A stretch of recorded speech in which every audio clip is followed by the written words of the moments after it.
Of a servant's mentality in a son's house എന്ന് പറഞ്ഞാൽ അർത്ഥം പുത്രന്റെ ഭവനത്തിൽ ജീവിക്കുന്നത് പുത്രനായി ജീവിക്കണം.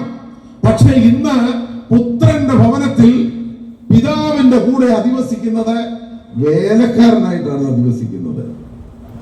അതാണ് ഇന്നത്തെ പ്രശ്നം. നിങ്ങൾക്കറിയാവോ, പന്നിക്ക് കൊടുക്കാനുള്ള ഭക്ഷണം കഴിച്ചിട്ടും അപ്പനുള്ളതെല്ലാം വിറ്റ് കളഞ്ഞിട്ടും ഈ ഇളയപുത്രൻ, മുടിയനെന്ന് നമ്മൾ വിശേഷിപ്പിക്കുന്ന ദ ബ്ലൈൻഡ് ഷീപ്പ് എന്ന് നമ്മൾ വിശേഷിപ്പിക്കുന്ന ഇളയപുത്രന്റെ ഉള്ളിൽ ഒരു കനലുണ്ട്. എന്താണോ ആ കനൽ? അവൻ അപ്പനെ മറന്നില്ല, അപ്പനെ മറന്നില്ല. എന്നാൽ ഇന്നത്തെ പ്രശ്നം അപ്പനെ മറന്ന കൂടെ താമസിക്കുന്ന മക്കളാണ് പ്രശ്നം. അതുകൊണ്ടാണ് പാതിരാ കഴിഞ്ഞ് വരുമ്പം മകനാണെന്ന് അമ്മയ്ക്ക് നന്നായിട്ട് അറിയാം, അപ്പന് നന്നായിട്ട് അറിയാം. അവൻ വാതുക്കൽ മുട്ടുമ്പോൾ, കോളിംഗ് ബെല്ല് അമർത്തുമ്പോൾ പിതാവ് ചങ്കത്ത് കൈവെക്കുകയാണ്, അമ്മ ഭയവിഹുലയാകുകയാണ്, സഹോദരി ഓടിപ്പോവുകയാണ്. കാരണം തുറന്നാൽ ഇവൻ അമ്മയെ അറിയത്തില്ല, സഹോദരിയെ അറിയത്തില്ല, പിതാവിനെ മനസ്സിലാക്കുന്നില്ല. അനുഗ്രഹിക്കപ്പെട്ട ദൈവമക്കളെ, ഇന്ന് നമ്മൾ അഭിമുഖീകരിക്കുന്ന പ്രധാന പ്രശ്നം ഇതാണ്. ഞാൻ ഈ വേദഭാഗത്തെ ഇങ്ങനെ വ്യാഖ്യാനിക്കുമ്പോൾ ഈ കാലഘട്ടം ഇത് സത്യമാണെന്ന് നമ്മളെ ഓർമ്മിപ്പിക്കുകയാണ്. നിങ്ങളൊന്ന് ശ്രദ്ധിച്ചേ, നമ്മുടെ ജീവിതത്തിന്റെ മഹാദുരന്തം, നമ്മളെല്ലാം ഒരു വീട്ടിലാണ് താമസിക്കുന്നത്.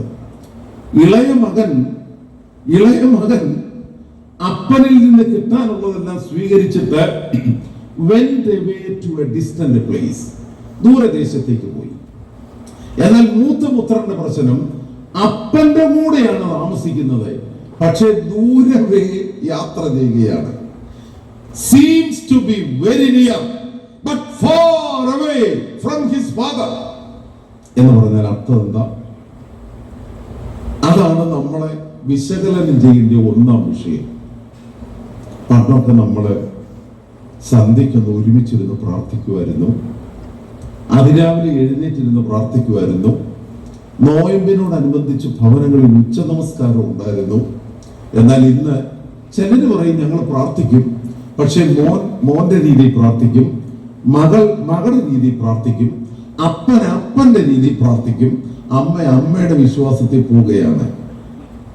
സത്യത്തിൽ ദൂരയാത്ര ചെയ്യുന്ന മനുഷ്യബന്ധങ്ങൾ, പരസ്പരം ബന്ധമില്ലാതെ, പരസ്പരം താല്പര്യമില്ലാതെ നശിച്ചു പോകുന്ന കുടുംബജീവിതം ഇനി ഇടവകയിലേക്ക് വന്നേ ഇത് തന്നെയാണ്. അച്ഛന്റെ വഴി, ട്രസ്റ്റിയുടെ വഴി, ഭരണക്കാരുടെ വഴി.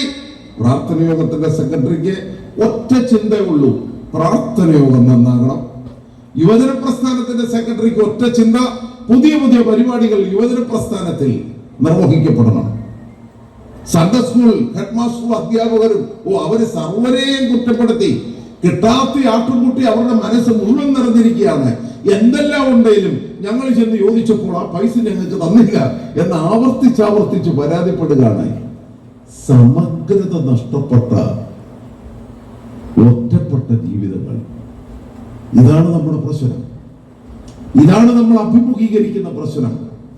പിതാവിന്റെ ഭവനത്തിൽ സ്വന്തം പുത്രൻ എന്ന നിലയിൽ ജീവിക്കുവാനുള്ള അവകാശം നിഷേധിച്ചിട്ട് വെറും ബാല്യക്കാരനെ പോലെ കുടുംബത്തിൽ ജീവിക്കുന്നു മൂത്ത പുത്രൻ. എന്നാൽ ഇളയപുത്രൻ അവൻ ഏതെല്ലാം വഴിയിൽ പോയാലും അവനൊരു ബോധ്യമുണ്ട്, അപ്പന്റെ ഭവനം. മക്കളെ, അപ്പന്റെ ഭവനമെന്ന ബോധ്യമുള്ള ഇളയ മകനാണ് അപ്പന്റെ ഭവനത്തിൽ അധിവസിച്ച അപ്പന്റെ സ്നേഹം മനസ്സിലാക്കാത്ത മൂത്ത പുത്രനേക്കാളും നല്ലത്. ഇത് ബോധപൂർവം മനസ്സിലാക്കുവാൻ നമുക്ക് സാധിക്കണം. പിതാവായ അലക്സാന്ദ്രിയയിലെ